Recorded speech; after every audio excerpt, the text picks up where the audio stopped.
Hi again, it's Christina from the LaGrange Park Library, back for another adult story time. Olive has made another appearance. She's really the star of the show. So she's a little more alert this time. Maybe she'll listen to this one. Um, so the story that I chose to read is technically an essay. It's called The Ephemera by Benjamin Franklin. Please don't run. I know that sounds boring, but it's delightful. It was a really important piece for the Transcendentalist movement. And oh no, she's leaving.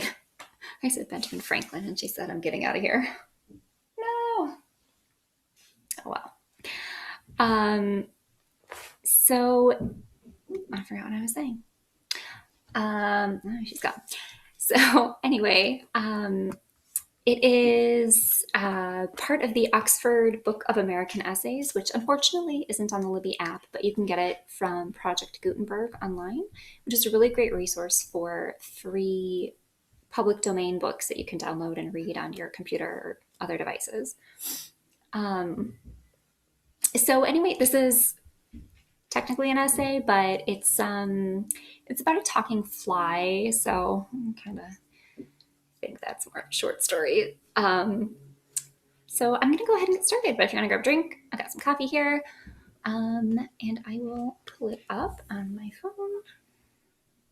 Here we go.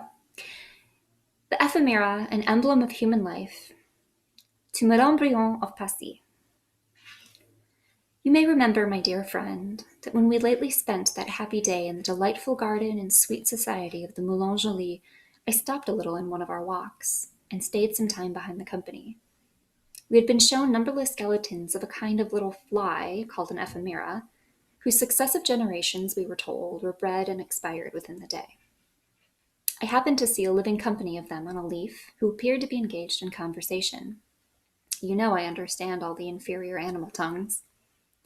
My too great application to the study of them is the best excuse I can give for the little progress I have made in your charming language. I listened through curiosity to the discourse of these little creatures, but as they and their national vivacity spoke three or four together, I could make but little of their conversation.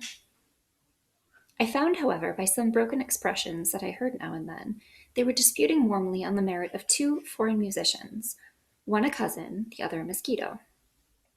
In which dispute they spent their time seemingly as regardless of the shortness of life as if they had been sure of living a month. Happy people, thought I. You are certainly under a wise, just, and mild government, since you have no public grievances to complain of, nor any subject of contention but the perfections and imperfections of foreign music. I turned my head from them to an old, gray-headed one, who was single on another leaf and talking to himself. Being amused with his soliloquy, I put it down in writing, in hopes it will likewise amuse her to whom I am so much indebted for the most pleasing of all amusements, her delicious company and heavenly harmony. It was, said he, the opinion of learned philosophers of our race, who lived and flourished long before my time, that this vast world, du Moulin Joly, could not itself subsist more than 18 hours. And I think there was some foundation for that opinion, since, by the apparent motion of the great luminary that gives life to all nature, and which in my time has evidently declined considerably towards the ocean at the end of our earth, we must then finish its course, be extinguished in the waters that surround us, and leave the world in cold and darkness, necessarily producing universal death and destruction. I have lived 7 of those hours, a great age, being no less than 420 minutes of time. How very few of us continue so long. I have seen generations born, flourish, and expire. My present friends are the children and grandchildren of the friends of my youth, who are now, alas, no more. And I must soon follow them, for by the course of nature, though still in health, I cannot expect to live above 7 or 8 minutes longer. What now avails all my toil and labor in amassing honeydew on this leaf which I cannot live to enjoy? What the political struggles I have been engaged in for the good of my compatriot inhabitants of this bush, or my philosophical studies for the benefit of our race in general? For in politics, what can laws do without morals? Our present race of ephemera will run in a course of minutes, become corrupt. like those of other and older bushes, and consequently as wretched. And in philosophy, how small our progress.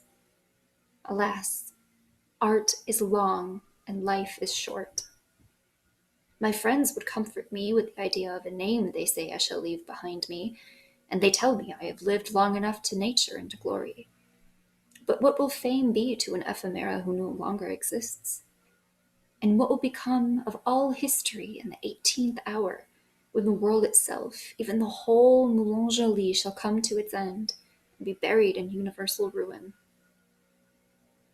To me, after all my eager pursuits, no solid pleasures now remain, but the reflection of a long life spent in meaning well, the sensible conversation of a few good lady ephemera, and now and then a kind smile and a tune from the ever amiable Briont. So it's an old one, I'll give you that. But I think right now it's important for all of us to enjoy the simple things and the little pleasures in life, such as debating music or spending a day out in the sun. So hopefully you're all able to do that, and I will see you next time.